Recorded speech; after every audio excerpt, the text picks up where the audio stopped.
Chers amis, le bonjour, bien dans cette seconde vidéo consacrée à la programmation en Java sous Processing. Et dans cette vidéo, je propose qu'on mette en place le plane. Donc avant qu'on construise le plane, donc ce plane va hériter également de EasyEntity, regardons les différents états que possède notre plane.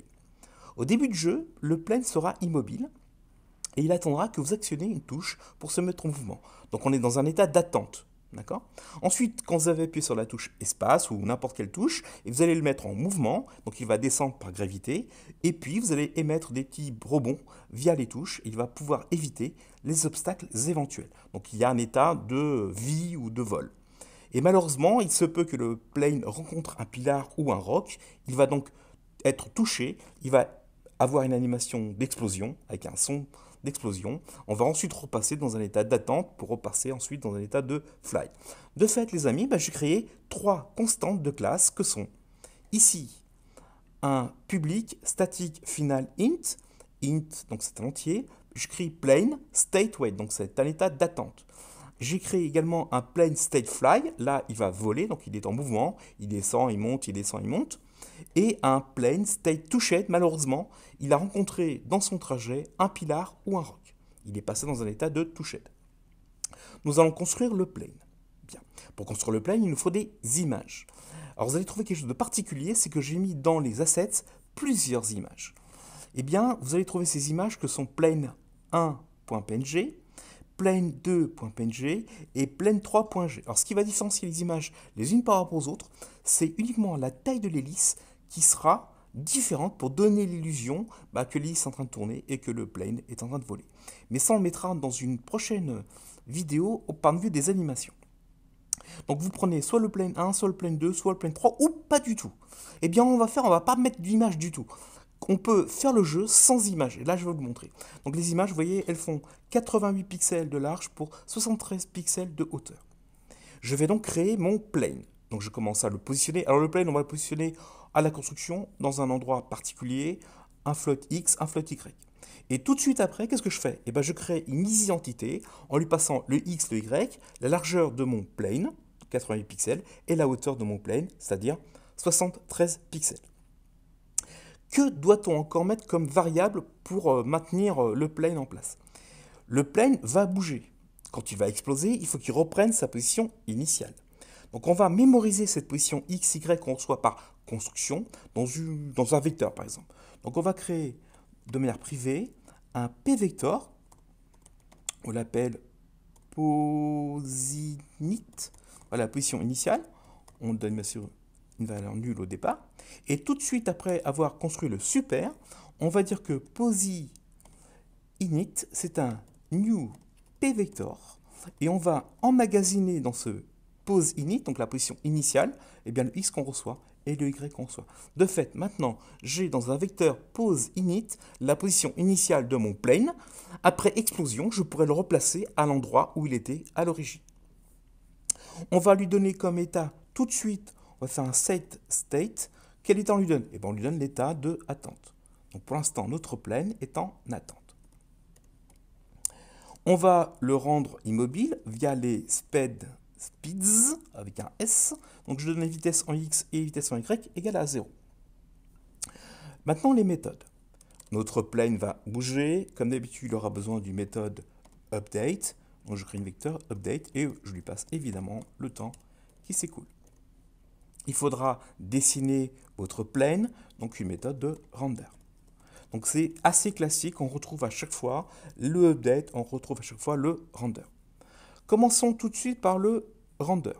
Donc le render, il suffit de demander à la classe EasyEntity de se dessiner. Pour ça, on fait un super.render. Alors vous dites, monsieur, vous n'avez pas mis d'image. Donc on ne va pas avoir grand chose. Donc ça, c'est pour tout à l'heure. Donc je reviens ici dans plane. Donc, il n'y a pas d'image, mais vous allez voir, dans la easy entité, lorsqu'on ne met pas d'image, on va avoir une figure qui va malgré tout apparaître. On peut faire un jeu sans image. C'est ça que je vais vous montrer. Pour le update, le update, il me semble évident qu'on va pour l'instant appeler la méthode héritée de update. Voilà, on appelle le DT évidemment. Alors, pour dire aux gens qu'ils doivent actionner une touche, il faut les informer. A priori, l'avion va être figé à l'écran, il ne bougera pas. Il faut dire aux gens, voilà, si vous voulez que l'avion, le petit plane se mette en mouvement, il faut actionner ceci. Donc pour passer des informations, on va mettre dans la classe plane un autre objet qu'on a vu dans les vidéos précédentes, qui est le easy label. On va créer un label pour dire aux gens, attention, si vous voulez jouer en fait, il faut que vous actionnez cette touche-ci ou cette touche-là. Donc je vais créer également de manière private. Donc après le p vector ici, je vais faire un private. Je vais y placer un easy label qui se retrouve bien sûr dans la easy lib. Je l'appelle tout simplement label. Et comme d'habitude, adresse nulle ici. Mais je vais le construire tout de suite. Donc pour construire un easy label, je renvoie à la bibliothèque ici. Donc pour construire un easy label, vous lui passez, donc constructeur qui est devant vous, d'accord les amis. Vous lui passez la fonte, donc la chaîne, enfin le path en chaîne de caractères, vous lui passez le chemin d'accès pour accéder à la fonte utilisée en .ttf et la hauteur de votre police. Donc dans le plane, ici, je vais dire que mon label, c'est un new label. Et vous trouverez dans les assets une police de free.ttf. Donc je vais dans fonts à partir de data, bien important. Donc fonts, puis donc je vais dans data, puis dans fonts, et là je prends la police free.ttf. Et je lui donne une taille de 30 pixels par exemple. Donc je viens de créer mon label. Là je vais oublier quelque chose de très important, le easy. Donc là je viens de créer mon petit label. On va lui mettre un texte. Qu'est-ce qu'on lui met comme texte? On va mettre label.set texte, donc soit en français, soit en anglais, soit la langue de votre choix. Moi je vais lire ici, je vais lui mettre press, spacebar, voilà, je pense que c'est clair. On va lui mettre une petite couleur aussi, donc label, set color text, on va lui passer un petit couleur sombre, voilà, petit 51. Voilà, donc j'ai maintenant à disposition dans l'objet plane un label qui va m'afficher des informations pour que la personne puisse ensuite actionner la touche qui va bien. Dans le update, que faut-il faire? Bon, pour l'instant, le update, on ne va pas y toucher. Donc on va monter un tout petit peu, que vous ayez la place de voir tout ça. Par contre, dans le render, c'est important.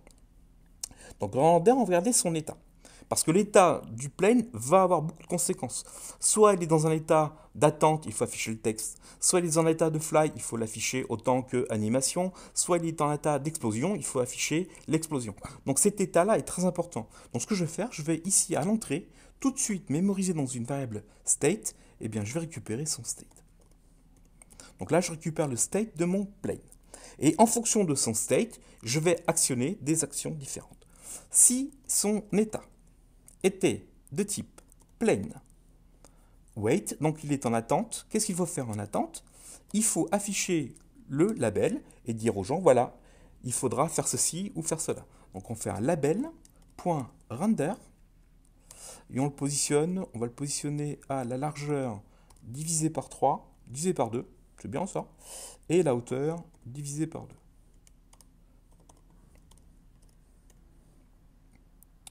J'ai une parenthèse de trop.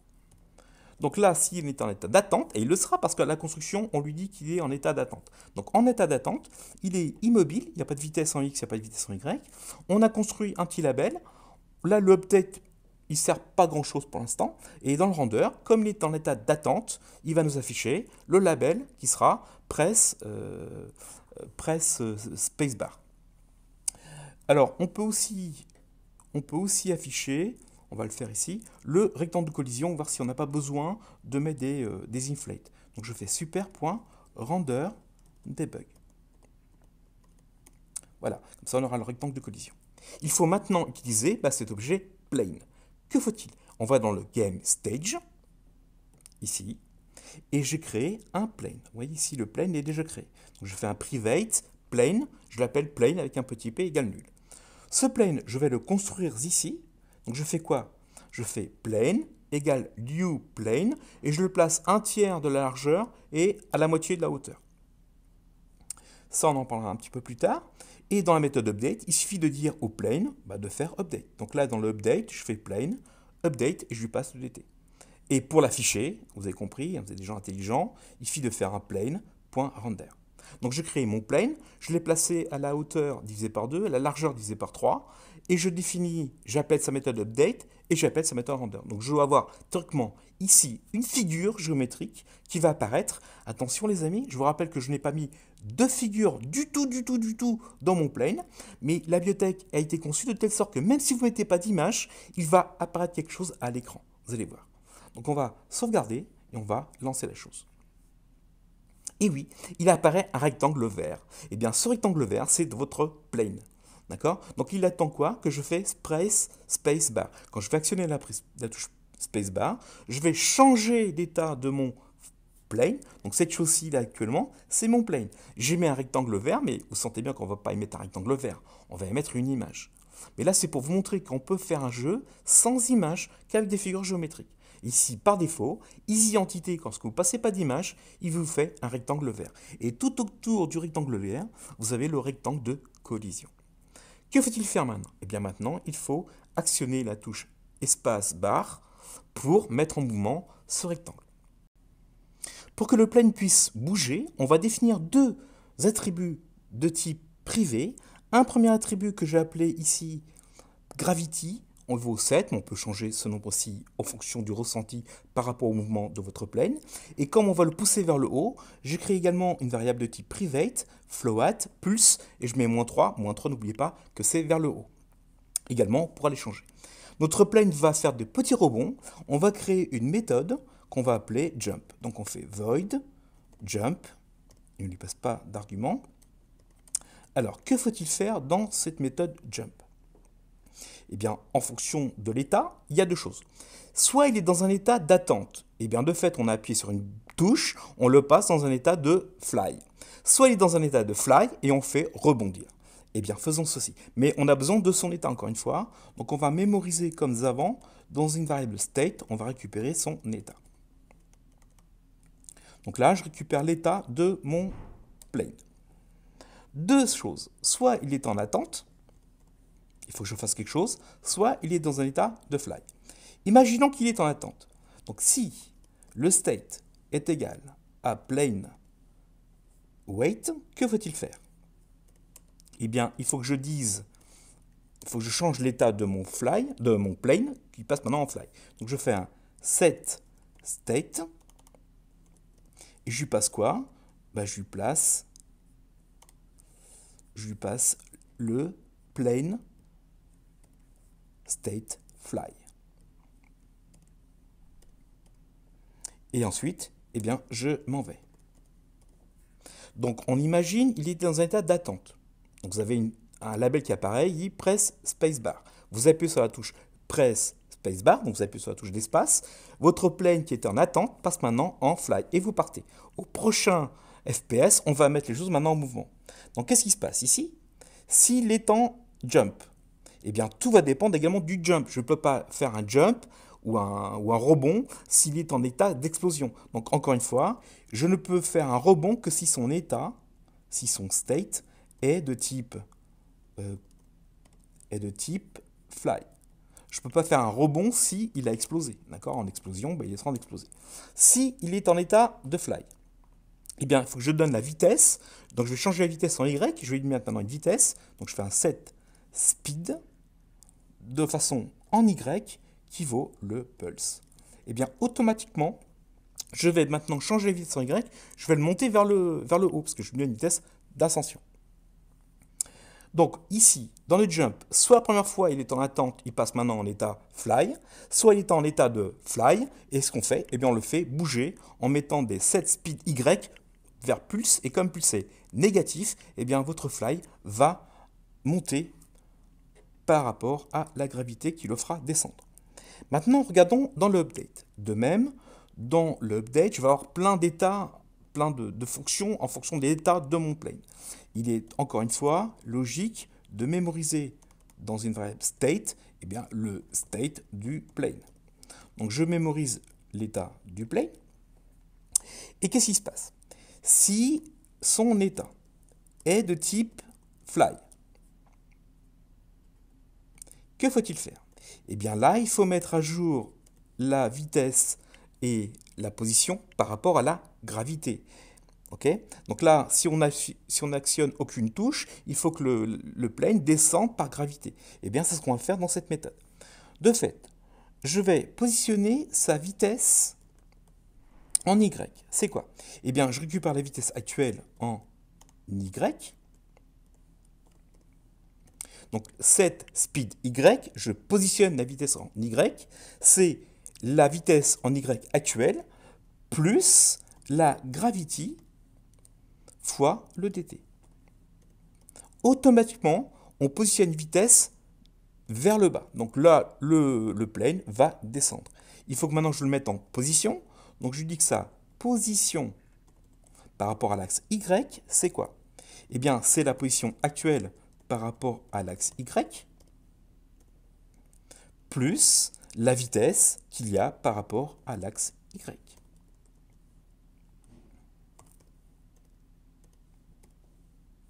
Donc, on résume. Dans le update, chaque fois que j'appuie sur une touche, je le fais monter. Ça sera la fonction jump. Mais si je ne fais aucune action sur la touche, il faut que le plane descende. Et bien, pour qu'il descende, il faut lui positionner la vitesse vers le bas. Donc, je dis que sa vitesse en Y, c'est la vitesse qu'il a actuellement en Y, plus la gravité, donc il va le faire descendre, fois le dt. Donc, le temps coule, et bien, l'accélération le fait descendre. Donc, la position en Y, c'est la position actuelle, plus la vitesse par rapport à l'axe Y. Et donc, qu'est-ce qui va se passer? Si je fais ça, c'est que le plane, il va descendre, il va déborder de ma fenêtre. Ou bien, quand je vais faire des jumps, il peut dépasser vers le haut. Donc, on va le limite. On va voir les limites de la fenêtre. Les limites sont, il ne faut pas qu'il dépasse en haut de ma fenêtre, il ne faut pas qu'il dépasse le bas de ma fenêtre. Donc, on va récupérer comme d'avant, on va récupérer par exemple le côté haut de mon plane. Donc, je fais if getTop. Si ce top devient négatif, que faut-il faire? Eh bien, il faut l'empêcher au plane de dépasser. Donc, on fera un set top égale à 0. Donc là, je l'empêche la fenêtre, j'empêche le plane de dépasser la fenêtre vers le haut. De même, si je récupère le côté bas de mon image, et si elle devient plus grande que la hauteur de ma fenêtre, je fais n'importe quoi, je suis ici, la hauteur de ma fenêtre, que faut-il faire? Eh bien, il faut le positionner en bas. Donc, on fait un set bottom. Et qu'est-ce qu'on lui passe à l'intérieur? Eh bien, tout simplement, la hauteur de ma fenêtre. Rendons-nous maintenant dans le game stage pour mettre en action les touches. Donc, on va dans le game stage. Vous vous souvenez qu'on avait, en tout début, on avait créé une méthode dans le update qui s'appelle input. Donc, le propos de cette méthode, ou de cette fonction, c'est d'appeler et de vérifier qu'on a bien actionné cette touche-ci ou cette touche-là. Dans la méthode update, donc dans la méthode input, je fais if, j'input, donc là j'utilise mon objet générique global qui va manager les inputs, donc le clavier. Si j'appuie sur la touche spacebar, donc les keycodes de spacebar c'est 32, qu'est-ce qu'il faut que je fasse? Eh bien je dis à mon plane de faire jump, tout simplement. Donc à chaque frame, je vais vérifier qu'on a bien appuyé sur la touche 32, donc la barre de spacebar. Chaque fois que j'appuie sur la touche space, eh bien je fais plane.jump. Donc la première fois, il est en attente, il passe maintenant en fly. Et maintenant qu'il est en fly, à chaque fois que j'appuie sur la touche, je change la vitesse en Y, il va monter, puis monter. Quand je vais relâcher, il va redescendre. Je vais appuyer, il va remonter, etc., etc. Donc par des bons successifs, on va éviter les pilars soit de haut, soit de bas. Si je ne me suis pas trompé, mon petit rectangle vert maintenant doit bouger en fonction de l'action de la touche barre d'espace. Regardons cela. Donc CTRL S, CTRL R.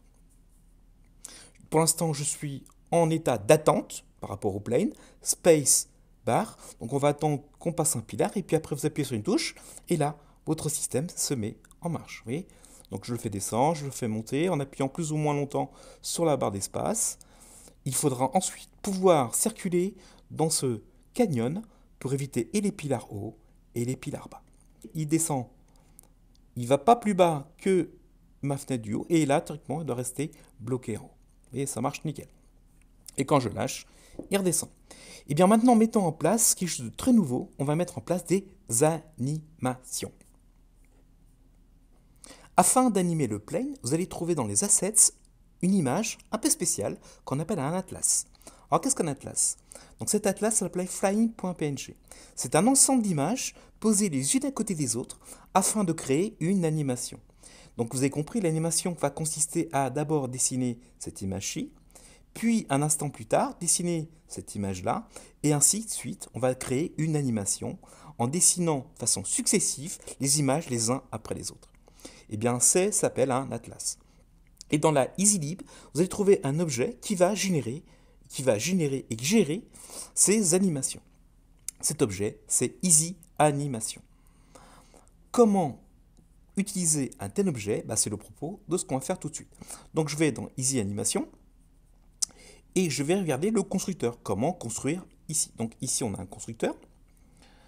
Et on s'attend à quoi? Eh bien, en tout premier lieu, pour construire un objet Easy Animation, vous lui spécifiez le chemin d'accès à l'atlas à partir de data en son temps. Et vous spécifiez la largeur et la hauteur d'un sprite unique, donc d'une image unique. Donc cette image-ci, d'accord, cette taille ici. Lui, connaissant la taille de votre sprite, connaissant la taille de votre atlas en largeur et en hauteur, il est capable de déterminer le nombre de colonnes et le nombre de lignes de votre atlas. Il sera ainsi capable de gérer votre animation. Mettons cela en place. Je vais dans le plane. Je vais créer dans ce plane ici un Easy Animation. Je l'appelle Animation. Comment créer l'animation? Donc je vais ici, juste après le label, je fais Animation égale New Easy Animation. Et il faut que je lui passe quelques paramètres. Donc le premier paramètre, c'est où se situe votre image. Donc mon image, il est à partir de Data. Donc je vais dans Data, puis je vais dans Image, et il s'appelle flying.png. Donc on ne s'est pas trompé, flying.png. Il faut lui passer la largeur et la hauteur d'un sprite. Donc là, dans mon flying, il est un petit peu plus large que ce qu'on avait vu au petit pot dessus. Il fait 90 par 75. Ensuite, donc là, j'ai créé mon animation. Dans Easy Animation, vous allez trouver des méthodes et une méthode, entre autres, qui va vous permettre de jouer cette animation. Je l'ai appelée Play. Play va faire jouer l'animation. Donc les images vont apparaître les unes à partir des autres. Si vous ne spécifiez pas de durée d'inter-image, par défaut, c'est cette durée-là qu'il prendra, c'est 20 millisecondes. Donc je passe d'une image à l'autre au bout de 20 millisecondes. Et le trou qui est là, c'est qu'on joue l'animation en boucle. D'accord? Mais on reviendra sur les animations quand on fera l'explosion. On mettra une autre animation en route. En tout cas, il faut jouer l'animation. Pour jouer l'animation, vous faites animation.play. Tout simplement. Vous jouez l'animation. Mais pour qu'il puisse mettre à jour ces images par rapport au temps qui passe, on est obligé de le faire des updates. Donc dans la méthode update de plane, on va également faire des updates pour l'animation. Donc on fait animation.update. Et vous n'oubliez pas de lui passer le DT pour qu'il ait le temps qui passe. Il faut maintenant afficher cette animation. Il faut l'afficher à une condition. Il faut qu'on soit dans un état d'attente, soit dans un état de fly. Donc encore une fois, je n'afficherai mon animation que si j'ai ces deux états, l'un ou l'autre. Il faut donc if state est égal à plane state fly, ou bien il faut que son state soit égal à plane.wait. Si ces deux états sont vérifiés, il faut jouer l'animation. Donc il faut faire le rendu cette fois. Comment faire le rendu? Donc on commence par animation. Point. Il y a une méthode qui s'appelle render. Donc allons voir tout de suite ce que donne cette méthode render. Donc je vais dans animation. Je cherche la méthode render. Donc vous avez compris, cette méthode-là, faire stop, on arrête l'animation. Cette méthode-ci, isPlaying, vous dit si l'animation est en train de jouer. La fameuse update. et le fameux render. Donc il faudra spécifier où doit-on dessiner l'animation. Bien, eh bien faisons ceci. On va dans le plane. Ici, il faut que je puisse récupérer la position de mon plane et en X et en Y. Pour ça, j'ai des méthodes qui me donnent la position en X et Y. Je fais get position selon les X, virgule, get position par rapport au Y. J'ai donc maintenant la position X, la position Y de mon plane. Je vais jouer son animation à cet endroit-ci. Il faut maintenant que j'apparaisse quoi? À l'écran, il y aura trois choses. Un rectangle vert, qui est pour l'instant l'image de votre plane. Quand on fait le super.render, en fait, on affiche le rectangle vert. Autour du rectangle vert, un rectangle de collision, qui est donné par le super.renderDebug. Et maintenant, comme j'ai une animation, il faut aussi qu'il apparaisse une animation. Regardons ceci, pomme S, pomme R. Il doit maintenant apparaître une animation. Donc, si vous pensez que l'image va être trop courte, eh bien vous changez de constructeur, vous prenez le premier constructeur dans lequel vous définissez le temps entre les deux images ou les trois images. Vous êtes bien conscient maintenant qu'on n'a plus besoin de l'image au fond vert. On va donc supprimer l'image en fond vert. On arrête la chose qui est là, et maintenant le super.render, on l'enlève. Je n'aurai plus d'image fond vert. J'aurai maintenant le rectangle de collision, et autour du rectangle de collision, l'image qui va s'animer. Pomme S, pomme R. J'ai bien autour de rectangle de collision, eh bien mon petit plane qui est animé. Dans la EasyLib, vous allez trouver un objet particulier qui est le EasyParticule. Eh bien dans cet objet-ci, on va trouver un générateur de particules. Pourquoi? Pour rendre les choses un peu plus amusantes et plus réalistes, on va créer un petit pot d'échappement à notre plane en utilisant le générateur de particules. Comment construire un tel objet? Ici, vous avez le constructeur. Il faut lui spécifier la position X et Y de votre générateur à l'instant T. Donc, vous lui passez le X, le Y. Le générateur de particules va émettre donc des particules à une vitesse entre la vitesse minimum et la vitesse maximum. Donc, vous lui spécifiez la fourchette speed min, speed max. Il va émettre ces particules dans un cône avec des angles minimum et des angles maximum. Eh bien, mettons cela en œuvre. On va dans le plane. Après avoir créé notre animation ici, on va créer un Easy Generator. Donc private Easy Generator. On l'appelle, comment va-t-on l'appeler? Comme gaz d'échappement, égale nul. On va le construire. Donc après avoir animé, lancé l'animation par rapport aux animations de Fly, on va faire que gaz. C'est un new easy, c'est un new easy generator. Il faut mettre un grand G ici. Et il faut les spécifier plein de petites choses. En tout premier lieu, il faut spécifier où se situe en X et Y le générateur. Eh bien, ça tombe bien, on reçoit par construction le X, le Y. Donc je vais le positionner en X et en Y, je vais le descendre de 20 pixels. Le descendre un tout petit peu plus bas. N'oubliez pas que le X et Y, c'est par rapport au côté, le point en haut à gauche. Donc je descends de 20 pixels. Je vais définir une vitesse de particules avec une vitesse minimum de 100 et pour une vitesse maximum de 150 par exemple. Maintenant, il faut définir les angles. Donc l'image va se déplacer soi-disant de droite à gauche. Il faut que les particules se déplacent donc vers la gauche. On va faire un angle de 150 degrés minimum. Donc les angles sont en degrés, il n'y a pas de souci, il n'y a pas de radians, c'est des degrés. Et on met un angle maximum de 210 degrés. Donc là, j'ai défini mon générateur de particules. Il faut bien sûr lancer le générateur de particules. Donc vous allez dans Easy Particules, on regarde quelles sont les méthodes. On trouve une méthode qui s'appelle Begin.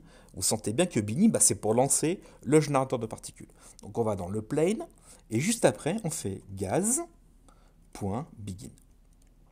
Donc là, on va lancer notre générateur de particules. Mais le plane va se déplacer selon les axes Y. Il serait en adéquation que le gaz d'échappement se déplace également. Eh bien, ça tombe bien, dans la Easy Particule, donc dans ma bibliothèque qui va générer le particule, il y a une méthode qui s'appelle move. En faisant void move, on repositionne le générateur de particules par rapport au X, par rapport au Y. Eh bien, on va faire ça dans le plane.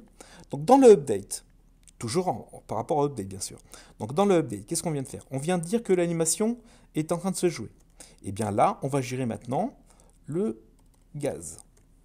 On va faire quoi? Eh bien, on va déplacer notre pot d'échappement, on va le bouger par rapport au nouveau X, par rapport au nouveau Y. Comment obtient-on la position X, la position Y de mon plane? On l'a vu il n'y a pas très longtemps. On fait get, position selon les X. Donc là, je récupère la position X. Et je récupère la position Y en faisant get position Y. Et de même, on va le décaler un petit peu vers le bas de 20 pixels. Et il faut également mettre à jour les particules qui sortent de votre générateur de particules. Il faut donc faire un gaz.update. On n'oublie pas de lui passer le DD. Et de fait, j'aurai maintenant un générateur de particules qui va bouger en fonction de l'endroit où se situera mon plane. Il faut maintenant afficher ce générateur de particules, ce pot d'échappement. À quel moment doit-on afficher le pot d'échappement? Eh bien, on l'affiche lorsqu'il y a des animations. Donc ici, on est en train de vérifier que le plane est en état de vol ou d'attente. On va animer l'animation au point de vue image. On va également animer le pot d'échappement. Donc le pot d'échappement, on va le faire arriver juste derrière l'image. Donc en tout début, j'affiche le générateur de particules, donc le pot d'échappement, et par-dessus, je vais coller l'image animée. Donc je vais faire gaz.render. Donc il n'y a pas besoin de lui spécifier où doit-il se dessiner, car on l'a déplacé par rapport au move. Maintenant les amis, en plus de mon image d'animation, j'ai maintenant un pot d'échappement qui apparaît et qui rend les choses plus réalistes, disons, et plus amusantes. CTRL S, CTRL R. On a des particules qui sont éjectées, donc là ça fait un peu le plane qui tout saute. Et vous voyez, maintenant j'ai bien des particules qui sortent de mon petit pot d'échappement et ils vont théoriquement suivre mon plane. Regardez bien, j'appuie sur la touche espace, mon générateur de particules, et bien en fonction de l'endroit où se situe mon plane. C'est pas beau tout ça? Il reste maintenant une chose à faire, c'est de vérifier les collisions entre le plane, les pilars, le plane et les rocs. Mais ça, on le fera dans une prochaine vidéo. Merci pour votre écoute et à très bientôt.